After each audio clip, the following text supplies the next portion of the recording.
Les années de collège passèrent lentement, marquées par les humiliations, le courage silencieux d'Obina et l'arrogance grandissante d'Ella. Mais le temps ne s'arrête pour personne. Et bientôt, une nouvelle étape arriva, le lycée. Dans cette même école prestigieuse, le lycée n'était pas différent. Les enfants de ministres, d'hommes d'affaires, de diplomates et de célébrités marchaient dans les couloirs comme des héritiers du monde. Ella, qui avait grandi dans cette atmosphère de pouvoir, entra au lycée encore plus confiante que jamais. Elle marchait avec assurance, son uniforme toujours impeccable, son sac dernier cri, ses cheveux tressés avec soin, comme si chaque mèche avait été placée par un artiste. Quant à Obina, il entra au lycée comme il avait vécu ses années précédentes. Calme, concentré, discret. Son vélo, toujours le même, avançait avec difficulté, mais il continuait à l'utiliser. Parfois les rayons se tordaient, parfois les pédales se bloquaient et d'autres fois la chaîne sautait. Mais Obina ne s'en plaignait jamais. Son père, toujours agent de sécurité, travaillait de nuit et dormait peu. Sa mère vendait toujours des fruits dans le marché du quartier pauvre sous le soleil brûlant. Ils n'avaient pas plus d'argent qu'avant, mais ils avaient plus d'espoir. Ils voyaient leur fils grandir, s'élever, devenir un jeune homme responsable. Et cela suffisait à les rendre heureux. Ce matin-là, Obina arriva un peu plus tard que d'habitude. Son pneu arrière avait crevé au milieu du trajet. Il avait dû courir en poussant son vélo. En entrant dans la cour du lycée, il sentit immédiatement les regards se tourner vers lui. Les élèves du lycée n'étaient pas différents des élèves du collège, toujours prêts à observer, juger, critiquer. « Oh non, il est encore là !» lança une voix. « Je pensais qu'il aurait eu la honte de partir », dit une autre. « Ce garçon est plus têtu que je croyais », ajouta une troisième. Puis une voix, bien connue, retentit derrière lui. « Eh bien, regardez qui est là, le pauvre du quartier poussiéreux !» Obina se retourna. C'était Ella. Elle avait grandi, plus grande, plus élégante, plus belle encore, mais aussi plus sûre d'elle, plus méprisante, plus cruelle. Elle s'avança vers lui, sourire brillant, mais regard froid. « Alors, Obina, tu es vraiment revenue ? Tu n'as pas eu assez d'humiliation au collège ?» Obina ne répondit pas. Il ramassa son sac, referma son vélo avec un cadenas et entra dans le bâtiment. Comme toujours, il choisit l'option du silence. Ella le regarda suivre, agacée. « Il m'énerve, dit-elle. « Pourquoi ?» demanda son ami. « Parce qu'il ignore mes paroles. Il agit comme si je n'existais pas. »« Tu veux qu'il fasse quoi ? Qu'il t'applaudisse après chaque humiliation ? » ?»« Je veux qu'il comprenne que je suis au-dessus de lui, » répondit Ella, sèchement. Les deux amis éclatèrent de rire. Obina entra dans sa nouvelle classe. Il s'assit au dernier rang, près de la fenêtre, comme d'habitude. Il aimait voir le ciel, les arbres et les élèves qui passaient. Cela lui donnait l'impression de respirer. Mais 5 minutes plus tard, Ella entra dans la classe. Et, comme par hasard, le seul siège libre qui restait était celui juste devant lui. Ella s'assit en soupirant. « Quelle malchance! Je dois m'asseoir devant toi !» Obina garda les yeux sur son cahier. « Tu ne vas même pas dire bonjour ?» demanda-t-elle. Silence. « Très bien.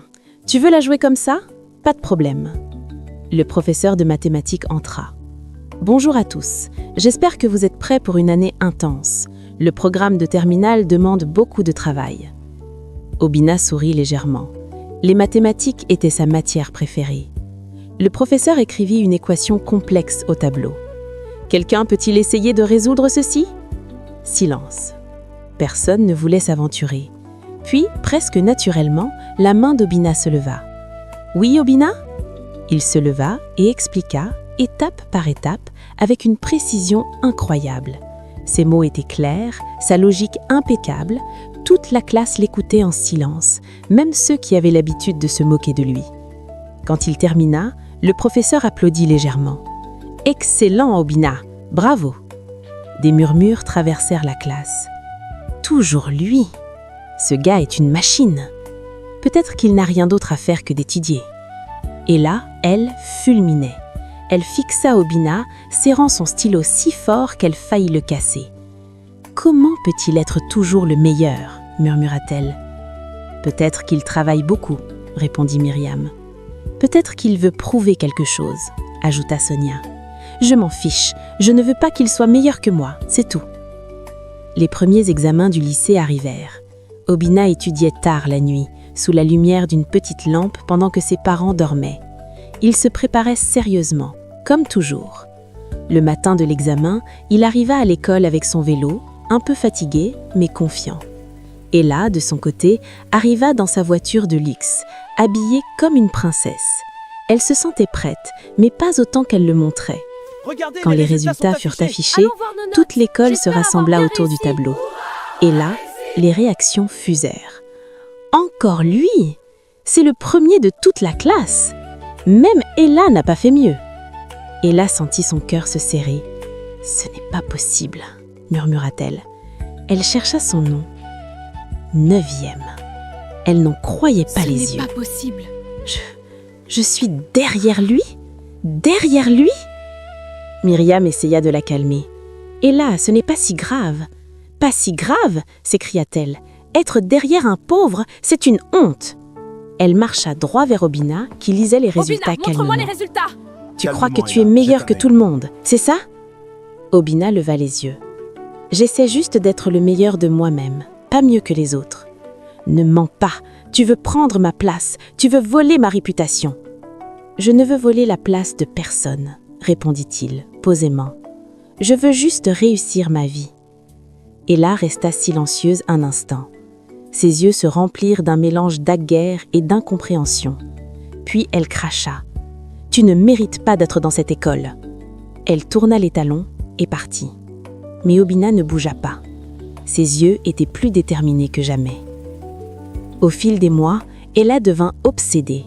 Obsédée par Obina, obsédée par sa réussite, obsédée par son calme, obsédée par son intelligence. Elle ne comprenait pas comment quelqu'un pouvait être à la fois pauvre et brillant. Pour elle, les deux choses ne pouvaient pas coexister. Pendant les pauses, pendant les interros, pendant les cours, elle le surveillait du coin de l'œil. Et plus elle le surveillait, plus elle voulait le surpasser. Mais elle n'y arrivait pas. Alors elle redoubla d'humiliation. Elle envoyait des élèves lui voler son stylo, elle faisait répandre des rumeurs, elle faisait cacher ses cahiers, elle faisait déposer des déchets sur son bureau. Elle voulait le briser mentalement. Mais Obina restait calme, toujours. Et cette force silencieuse, ça, plus que tout, faisait trembler quelque chose dans le cœur d'Ella. Elle ne voulait pas l'admettre, mais elle commençait à ressentir autre chose que du mépris. Quelque chose qu'elle n'arrivait pas à comprendre. Quelque chose qu'elle refusait d'accepter. Les années passèrent. Les examens finaux arrivèrent, et les élèves tremblaient. Le jour des résultats, un silence lourd envahit la cour. Puis peu à peu, les élèves s'approchèrent du tableau. Un murmure s'éleva, puis un autre, puis encore un autre, jusqu'à ce que toute l'école explose. « C'est lui! C'est encore lui! Obina est premier de toute l'école !» Ella chercha son nom. 4e. Elle resta figée. Elle regarda le nom d'Obina tout en haut du tableau. Une larme glissa sur sa joue, une larme qu'elle essuya très vite. « Je ne le laisserai jamais avoir le dernier mot », murmura-t-elle. Mais la vérité, c'est qu'à cet instant précis, elle était touchée par quelque chose de nouveau, un mélange de respect, de honte et d'un sentiment qu'elle n'arrivait pas encore à nommer. Et ainsi s'achevèrent les années de lycée. 2 vies prêtes à prendre des directions totalement opposées, mais destinées à se recroiser. Le destin venait seulement de commencer son œuvre.